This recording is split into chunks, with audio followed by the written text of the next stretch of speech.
In conjunction with the Raptors' 25th season, Sportsnet ranked their top 25 Toronto Raptors of all time. You and I, Donnovan Bennett, were amongst the people ranking the 25. They became a amalgamated list, and we are here to reveal your top 10. Full list, sportsnet.ca/Raptors25. Let's get into it. Number 10, Pascal Siakam. Thoughts? So the first one that I have a beef with. Let's just start right off the top. You're going to have a beef with all 10 of these, but go ahead. No, not true. But listen, I think we start at 10 is smart because he represents the fact that there was maybe some recency bias. If you're 25 years old, can you be on the top 25 of the 25 years of the franchise? So Pascal, I think by the end, we'll probably say if we're doing this in 50, he's probably top 5 by then, but right now people really loved what he did with winning the championship. So I had him 7 on my list. So you're the problem. But am I the problem, or am I just a realist that sees the sad state of players that have played for this franchise for a lot of years, right? Like, they had a good core that led them to the playoffs in the last half decade or so, but before that, it was pretty bad, and Pascal already looks like a guy that if you look at this list in 5 years, 6 years, 10 years, he should be on this list. It's already pretty obvious that he belongs on a list like this. Okay, well, I'm interested to hear about who the next guys you'd have behind Pascal. Okay, well, I got my list here too, so don't worry about that. Let's get into the joint list, though. Number 9, Antonio Davis. We all remember the Antonio Davis, Daniel Marshall, Jalen Rose trade, the first really big impact trade that the Raptors had that made you feel like, oh, maybe this team can go be something. And he was the muscle that came in that trade that really changed the identity.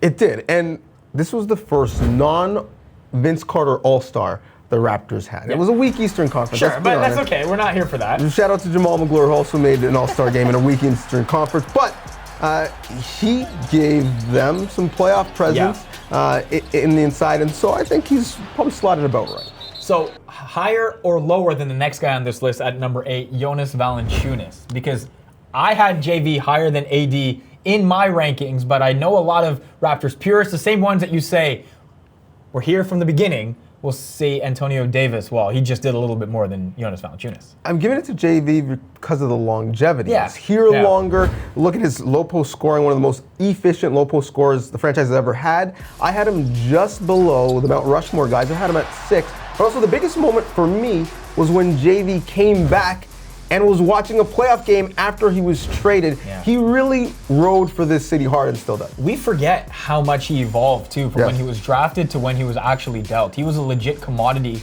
that they could trade when it looked really early as the league was evolving.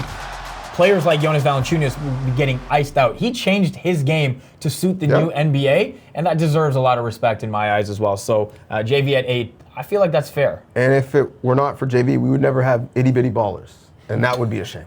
Is that a shame? Because that curse is something that a lot of people are pretty upset at as well. The curse is so big. Moving on, recently retired Jose Calderon, number 7. Yeah, even him, I think he could be higher. When you look at the fact that he was a guy who was a 50, 40, 90 guy as a Raptor.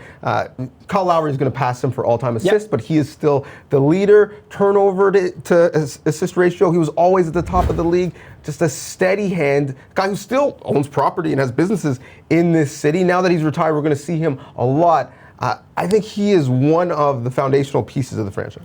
He was just like everyone's favorite too, right? And so there's a lot of bias that maybe comes in with that because he was such a great human being. And even amidst the retirement, there wasn't a single human being that said a negative word about Jose Calderon, because you can't say a negative word about Jose Calderon. Even when Kyle Lowry was traded and there was this quote unquote point guard battle, this beef, Jose's talking about how like he learned from Kyle and they had this really decent relationship when really nobody said that about early Kyle Lowry in Toronto. So you get points for being nice in my book.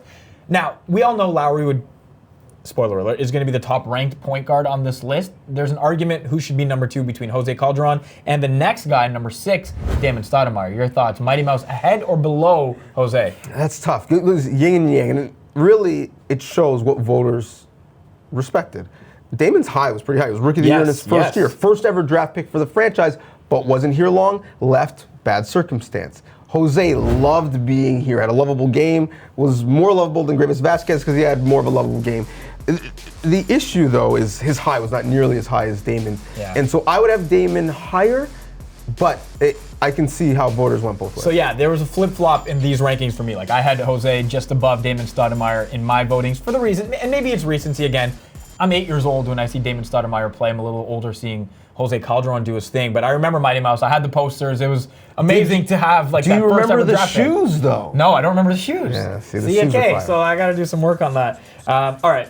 This is where it probably gets a little polarizing. We're entering our top 5 here. I'm going to say, and I don't mean to brag, like this top 5 is exactly the top 5 I had. That's not a flex by any means because, again, this is very subjective. So let's start at number 5. But I think most voters had this top 5. The question was in the what order. Some people were saying, oh, Tracy McGrady should be in your top 5. He's not in the top 10. He's not in the top 10. Sorry, be. if you're waiting for T-Mac, I'm sorry. It's not going to happen. But for most, I think this was chalk in terms of who's in the top 5. It's just how it's you just rank the rankings. them. I meant like these rankings were exactly like mine. Chris Bosh coming in at 5. I feel like that's fair because if you look at the players above him on this list, the impact they made was just greater, in my opinion. And it's very simple then. It didn't become, to me, difficult at this point to figure out who was going ahead of Chris Bosh. It was about how you ranked after the guy that comes next, in my opinion. And Bosh was like in a tier of his own, and then it was everybody else, and then it was the 4 guys above him. Yes, Christopher Weston, Bosh. When you look at the numbers, he was a 20 and 10 guy, a multiple-time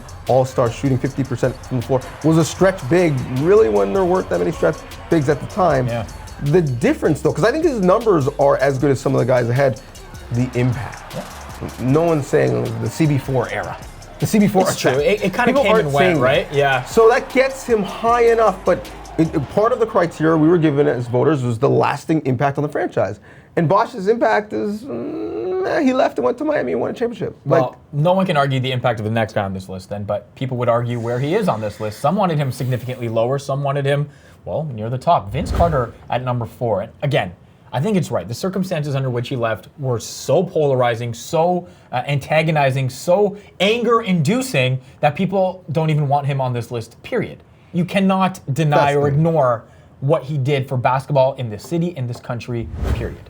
Well, when you talk to players, they often say Vince Carter should be number 1. But that's what I mean. That's what I mean. Gary Payton, he said Vince Carter should be number 1. Muggsy Bogues, a teammate of his, Vince Carter should be number 1. And the argument is this franchise might not make it to 25 years without Vince Carter. This franchise might not have 20 Canadian pros without Vince Carter. So that is the argument. And if we were doing this list a year ago, before the championship, how high is Vince Carter? Because Vince Carter might be one if the Raptors don't win a ring in 2019. So it's interesting how nothing to do with Vince. He's still playing, actually, which is crazy. Nothing to do with Vince, and he actually slips because of what 2019 brought.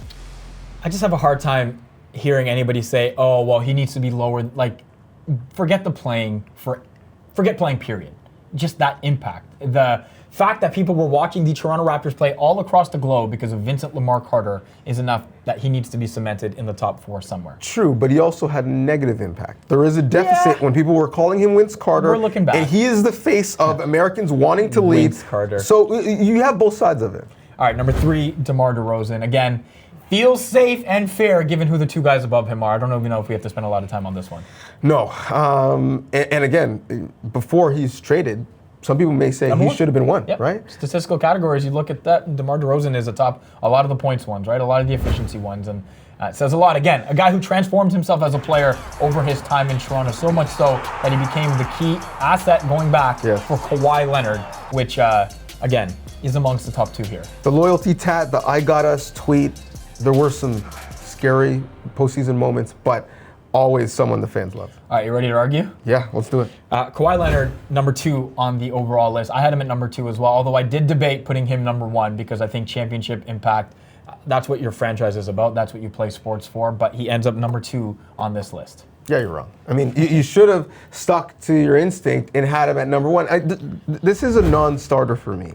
The single most important year for this franchise was the year they won a championship, and the single most important reason they won it was because of Kawhi Leonard. You're not wrong. Look, I'm not saying you're wrong by any means, but the single biggest reason you have a team that's able to contend for a championship is a guy that's number 1 on this list. And I'm not going to spoil it anymore. It's Kyle Lowry. Those are 2 and 1 respectively. You don't have a team that's able to compete in any capacity without the impact that that guy had on your franchise over the 6-7 years that he was there in the build up to that moment. You don't get that if he doesn't change his game, buy into what Masai wants, buy into what Dwayne Casey and then Nick Nurse wants. You don't get a guy like Kawhi if you don't have a point guard like Kyle Lowry there to help be that number 2. Yeah, you don't. And you don't have Kyle Lowry on on this list if the Memphis Grizzlies were like, yeah, we'll take Kyle Lowry in exchange for Mike Conley and, Yeah, but Marcus how Hall. real was all that, right? How real was all that?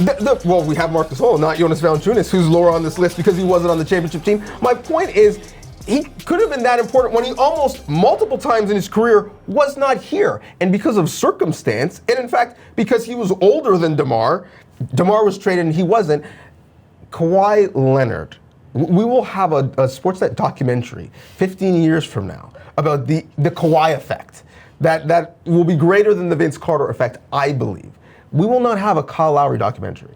So if we're talking about who was the better player at their height, Kawhi Leonard. No, I'm not arguing that. Right. I'm not arguing that. Who will have a greater impact on the franchise long term? Kawhi Leonard. So we're giving Lowry points for being here for a long time. But do you know his middle name?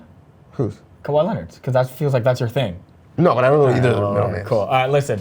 Sportsnet.ca/Raptors25. This is a debate that came out between the two of us and our Sportsnet lore. I imagine you have some opinions as well, so go on the site, check out the entire top 25 list. 25 greatest Toronto Raptors of all time.